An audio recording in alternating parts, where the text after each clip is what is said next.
नमस्ते, ये वीडियो मर्ज classroom academy की तरफ से प्रस्तुत किया जा रहा है। इस वीडियो में हम कोशिकीय संरचना और कोशिकीय अंगों का एक क्विक विवरण देंगे।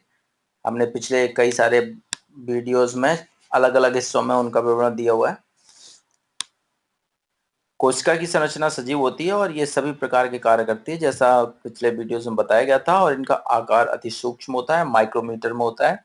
इनको हम माइक्रोस्कोपी की सहायता से ही देख सकते हैं। ये विभिन्न प्रकार की होती हैं, जैसे कि कशाभ युक्त, रोम युक्त, बहुभुजीय, स्तंभाकार।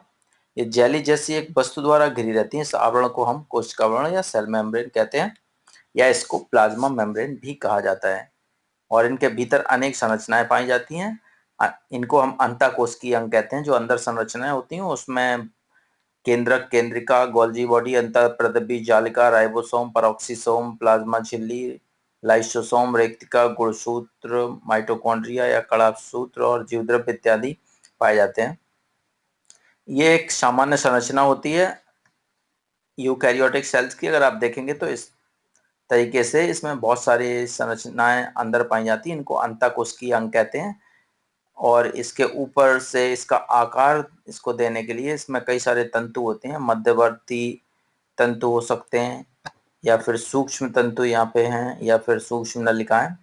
ये बीच में न्यूक्लियस है और उसके ऊपर से अंतःप्रदबी जालिका है।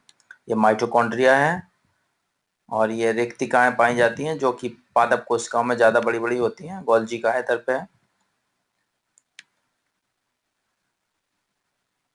तो कोशिका झिल्ली के बारे में पहले चर्चा करते हैं। कोशिका झिल्ली प्लाज्मा झिल्ली होती है, जो जैविक झिल्ली है, जो कि बाहर के वातावरण को कोशिका के आंतरिक वातावरण से अलग करती है। ये कोशिका को आकार प्रदान करती है और ये दोहरी परत की बनी हुई होती है, लिपिड लेयर की बनी हुई होती है। उसमें प्रोटीन भी पाए जाते हैं। ये अर्धपारगम्य होती है, अर्थात इसमें कुछ आयन, चुनिंदा आयन ही अंदर जाते हैं और चुनिंदा चीजें ही बाहर आ सकती हैं। ये उनको रोक सकती है। ये फास्फोलिपिड की दोहरी पट्टी होती है, जैसा हमने अभी पहले भी बताया, और इसमें अनेक प्रकार के प्रोटीन अंतः स्थापित होते हैं।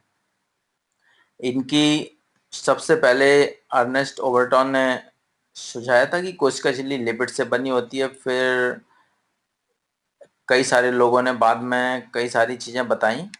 जो मुख्य चीज बताई वो एस ए सिंगर और निकोलसन ने बताई थी कि कोशिका झिल्ली तरल पच्चीकारी, इन्होंने, या फ्लूइड मोजेक मॉडल जिसे कहते हैं, वो दिया था। और ये अब तक का सबसे मान्य मॉडल है। इसके अनुसार ये दो परतों की बनी हुई होती है। उसमें से प्रत्येक फॉस्फोलिपिड के सिरे जो होते हैं वो जलरागी और जलविरागी होते हैं। और प्रोटीन के इसमें अणु पाए जाते हैं, जो कि परिधीय हो सकते हैं, यानी बाहर की तरफ, और आंतरिक या अंतःस्थापित हो सकते हैं। ये एक संरचना है सामान्य। ये जलरागी हिस्सा है, ये जल विरोधी हिस्सा है लिपिड का, और इसमें ये सारे प्रोटीन पाए जाते हैं। कुछ कार्बोहाइड्रेट भी इस पे होते हैं। इस तरीके से दोहरी लेयर पाई जाती है। ये कोशिका को आकृति प्रदान करती है, जीवद्रव्य की रक्षा करती है, और अंतःकोशिकीय विसरण, परासरण या सक्रिय प्रवाहन, एक्टिव ट्रांसपोर्ट में काम करती है। विभिन्न कोशिकाओं की रचना में सहायता भी करती है। एंडोसाइटोसिस और एक्सोसाइटोसिस की क्रियाओं में भाग लेती है। फिर सेल वॉल जो है, सेल वॉल प्रायः पादप कोशिकाओं में पाई जाती है। कुछ बैक्टीरिया में भी ये पाई जाती है। ये पैक्टिन और हेमोसेलुलोज से मिलकर के बनी हुई होती है। इसमें ये मध्य पटलिका होती है, बीच में कोशिका भित्ति पाई जाती है, और प्लाज्मा झिल्ली उसके नीचे होती है। कोशिका भित्ति पैक्टिन के मॉलिक्यूल हैं और ये हेमिसेलुलोज के हैं। ये कोशिका झिल्ली के ऊपर पाई जाती है, जो कि अक्सर पादप कोशिकाओं में मौजूद रहती है।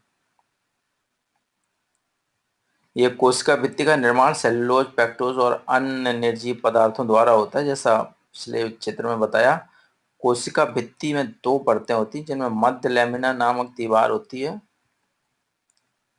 इसके प्रमुख कार्य आकृति प्रदान करती है, सहायता प्रदान करती है। इस कोशिका को कोशिका के संक्रमण और यांत्रिकी तनाव को बचाती है, उसे फटने से बचाती है।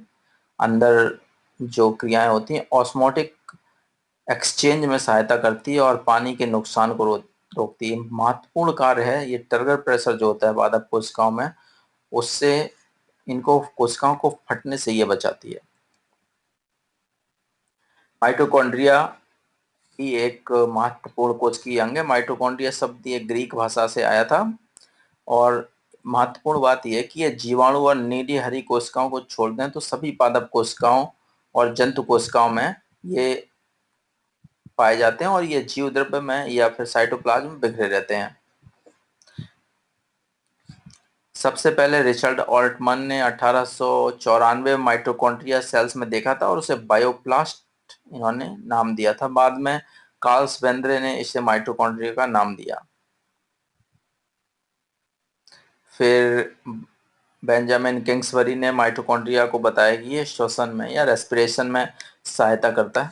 माइटोकॉन्ड्रिया का आकार कुछ इस तरह का होता है। ये दोहरी झिल्ली से बना हुआ होता है। एक झिल्ली ऊपर होती है और एक अंदर होती है जिसमें उंगली के आकार की संरचनाएं होती हैं, इन्हें हम क्रिस्टी कहते हैं। ये बाह्य झिल्ली, अंतः झिल्ली और इसके अंदर अंतः झिल्ली के डीएनए पाया जाता है।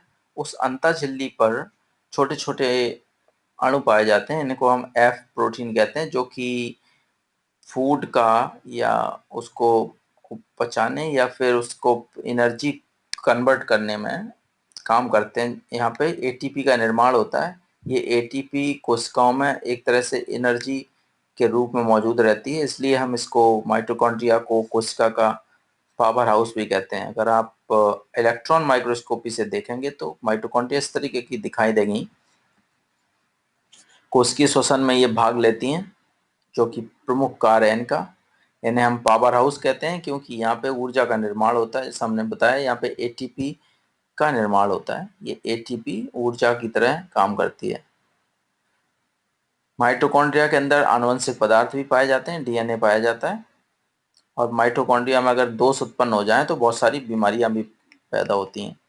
माइटोकॉन्ड्रिया और जीवाणुओं में काफ़ी समानताएं पाई जाती हैं, तो इनको जीवाणुओं के काफ़ी नज़दीक माना जाता है। जैसे जीवाणुओं की संरचना जो होती है, इसमें डीएनए पाया जाता है राउंड शेप, माइटोकॉन्ड्रिया में भी पाया जाता है राउंड शेप डीएनए। और ये भी डीएनए बिखरा हुआ होता है इसमें, और यहाँ भी माइटोकॉन्ड्रिया में भी डीएनए बिखरा रहता है। बैक्टीरिया में जब प्रजनन होता है तो ये दो भागों में बट जाती है। माइटोकॉन्ड्रिया भी ठीक इसी प्रकार प्रजनन के समय दो भागों में विसर्जित होके डीएनए का आदान प्रदान करती है। लवक या फिर प्लास्टिड्स जो होते हैं वो पादप कोशिकाओं में पाए जाते हैं। प्लास्टिस भी ग्रीक भाषा से आया और ये एक प्रकार के रंजक या पिगमेंट मॉलिक्यूल हैं जो कि कलरफुल होते हैं। ये इसमें तीन प्रकार के इनको हम बांट सकते हैं कार्य के आधार पर: श्वेत लवक, हरित लवक और वर्ण लवक। श्वेत लवक होते हैं जो रंगहीन होते हैं, ये भोजन संग्रह में कार्य करते हैं, जैसे वसा का या सुक्रोज का संग्रह करते हैं। और हरित लवक जो होते हैं वो भोजन का निर्माण करते हैं, इनको हम क्लोरोप्लास्ट कहते हैं। ये सूर्य के प्रकाश में प्रकाश संश्लेषण की क्रिया करते हैं। वर्ण लवक होते हैं जो कि रंगीन होते हैं, जिनसे कि फूलों में रंग बिरंगे या पत्तियों में अलग अलग तरह के रंग बिरंगे रंग आते हैं। तो ये तीन तरह के होते हैं। ये इनका निर्माण होता है, एक प्रोप्लास्टिड होता है जिससे कि ये विभाजित होकर के हरित लवक या वर्ण लवक और श्वेत लवक सारे धीरे धीरे आगे बनते हैं। क्लोरोप्लास्ट का कार्य तो बहुत ही महत्वपूर्ण कार्य है। ये प्रकाश संश्लेषण की क्रिया जिससे कि प्लांट में भोजन का निर्माण होता है, फूड सिंथेसिस करते हैं। और हरा रंग को अगर छोड़ दें तो अन्य सभी रंगों वाले जो क्रोमप्लास्ट रहते हैं वो फूलों में रंग प्रदान करते हैं। रंगहीन जो होते हैं वो उनका कार्य भोजन संग्रह करना है। जो भोजन का निर्माण होता है हरित लवक द्वारा वो ये संग्रह करते हैं। अब हरित लवक का थोड़ा सा तो अभी बताया था ऊपर। हरित लवक इनको क्लोरोप्लास्ट अंग्रेजी में कहा जाता है। इनका रंग हरा इसलिए होता है क्योंकि इसमें क्लोरोफिल नाम का रसायन पदार्थ पाया जाता है जो प्रकाश संश्लेषण में अत्यंत जरूरी आवश्यक होता है। क्लोरोप्लास्ट को भी जीवाणुओं के नजदीक माना जाता है। ये नीलहरित जीवाणुओं से मिलते जुलते हैं। अगर हम संरचना देखें तो ये पत्ती और इसके अंदर जो क्लोरोप्लास्ट हैं वो इस तरीके के कुछ दिखाई देते हैं, इनमें छोटे छोटे गोल गोल आकार के ये। और उसके बाद अगर हम एक क्लोरोप्लास्ट के अंदर जाएं तो उसमें ग्रेना और स्टैक्स का ये इस तरीके का स्ट्रक्चर दिखाई देता है। ये एक क्लोरोप्लास्ट है जिसमें कि कुछ ऐसा दिखाई देगा। ये लैमेली होता है, ये ल्यूमेन होते हैं, लैमेली के ऊपर कई सारे लगे हुए। और उसके बाद थैलेकॉइड्स, राइबोसोम भी इसमें पाए जाते हैं। अंतः झिल्ली और बाह्य झिल्ली है। एक ग्रेनम का जो सिक्के जैसा जो बंडल है, गुच्छा है, वो ग्रेनम का होता है जिसमें कि प्रकाश संश्लेषण की क्रिया होती है। डीएनए भी पाया जाता है इसमें। पौधों के प्रकाश संश्लेषण में ये कार्य करते हैं। उनके द्वारा प्रकाशीय ऊर्जा को ये रासायनिक ऊर्जा में कन्वर्ट करते हैं जो एटीपी के रूप में बनती है। कोशिका द्रव्य आनुवंशिकी में भी सहायक होते हैं। साइटोप्लाज्मिक इनहेरिटेंस के रूप में कोशिका का विभाजन के समय संतति कोशिकाओं में ये स्थानांतरित हो जाते हैं। जीवाणुओं से काफी मिलते जुलते हैं ये। अब अगला जो महत्वपूर्ण कोशिकीय अंग है वो गोल्जी का है। इसका नाम इसके वैज्ञानिक खोजकर्ता कोलोम्बो गोल्जी के नाम पर पड़ा था, जो इटली के रहने वाले थे। ये एक तंत्रिका वैज्ञानिक या न्यूरोबायोलॉजिस्ट थे। उन्होंने ब्राउन आउल्स की न्यूरॉन सेल्स में पता लगाया था, जो कि 1898 में खोज की थी। इन्होंने इसको इंटरनल रेटिकुलर मेम्ब्रेन कहा था। हालांकि बाद में वैज्ञानिकों ने इनके ही नाम पर इसे गोल्जी काय रख दिया। इसकी संरचना कुछ इस प्रकार की होती है। एक ट्रांसफेज होती है और एक सिस फेज होती है। दो फेजेस होती हैं इसमें। और इसमें जो छोटी छोटी पुटकाएं होती हैं या बेसिकल्स होती हैं, वो निकलती हैं। वो प्रोटीन को यहाँ से ले जा करके कोशिका के दूसरे जगह पे पहुंचाती हैं।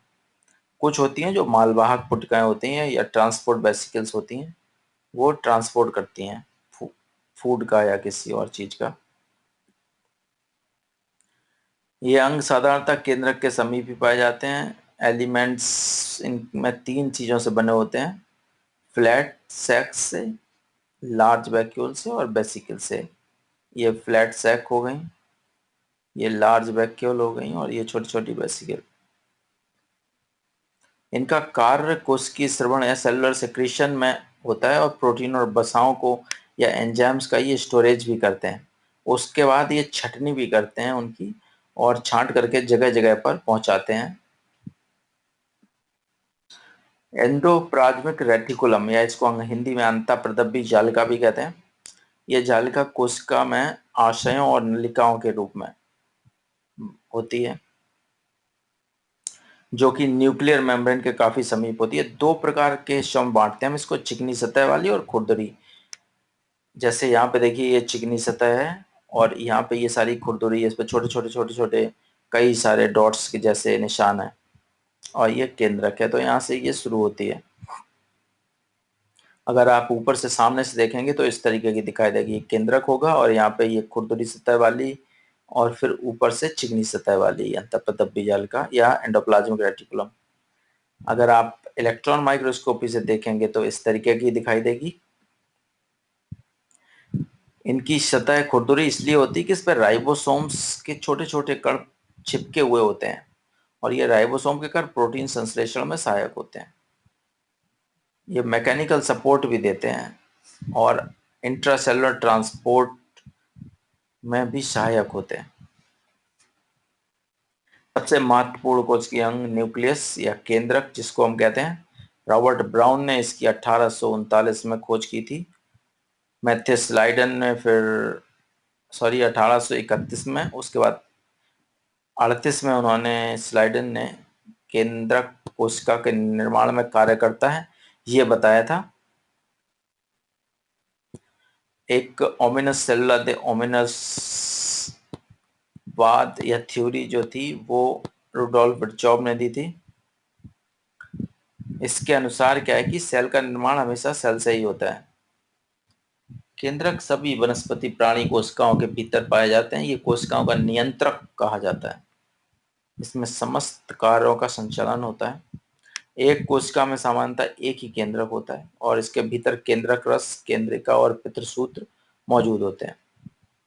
संरचना कुछ इस प्रकार होती है: केंद्रक झिल्ली होती है, केंद्रक झिल्ली पे पोर होते हैं, न्यूक्लियर छिद्र, न्यूक्लियर पोर्स होते हैं और न्यूक्लियर द्रव्य अंदर होता है, इसे न्यूक्लियोप्लाज्म भी कहते हैं। गुणसूत्र भी अंदर पाए जाते हैं और एक डेंस गुणसूत्र का क्षेत्र पाया जाता है जिसे केंद्रिका कहा जाता है।